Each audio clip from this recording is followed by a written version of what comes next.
up. And these are good so early on. It helps that she's thin. That's the difference. I like how we're getting this on camera. See? Baby, mom is thin. Oh, it's not to dish on my other patients, but sometimes being thin helps with being able to see things better. Alright, hold on. Alright, baby, and then we'll go.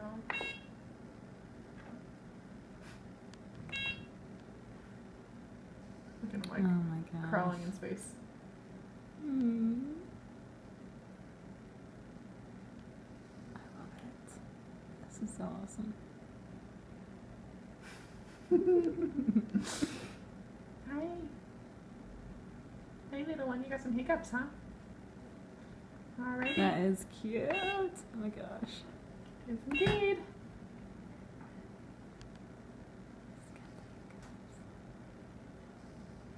Josh had the hiccups all the time too. Pretty early for the hiccups, like in a good way. It's not a bad thing. Yeah. It's like it's interesting.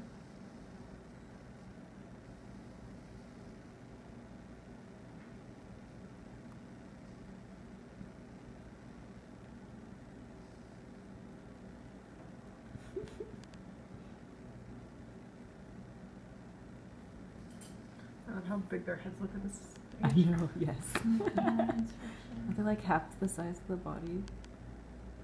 Pretty much make up half the size. That's not as cute as it was a second ago. Hold on, gotta get the cute picture back. The very pinchy one last time. Look, alien baby.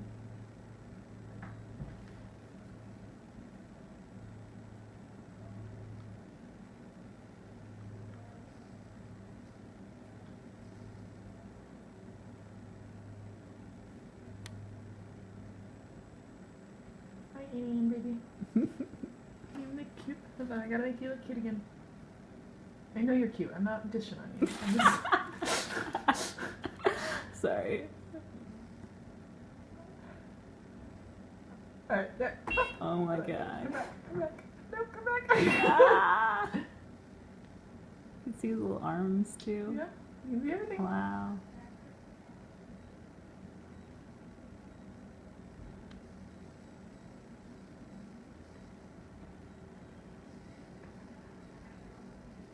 Is he turning a little bit there?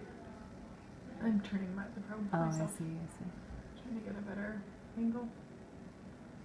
I'm gonna get a picture of the face here in a second. I'm trying to just get.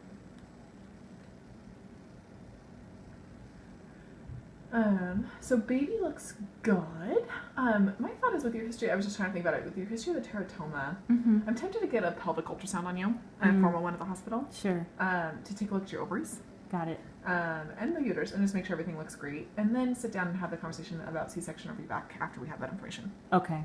How does that sound to you? That's good. And then I can do a little more, because I haven't done any research. You know, I was just assuming that I Yeah. would have to do a C-section, so. So it's not, and it's honestly, it's a pretty in-depth conversation. It needs to be a shared decision between you and I. Mhm. It's, Okay. Yep. So to do a VBAC, so if you're successful, I was telling Bailey out this outside the room, but if you're successful in having a vaginal delivery, then that's the best thing for you in terms of not having to recover from a major surgery, not having a scar tissue from a major surgery.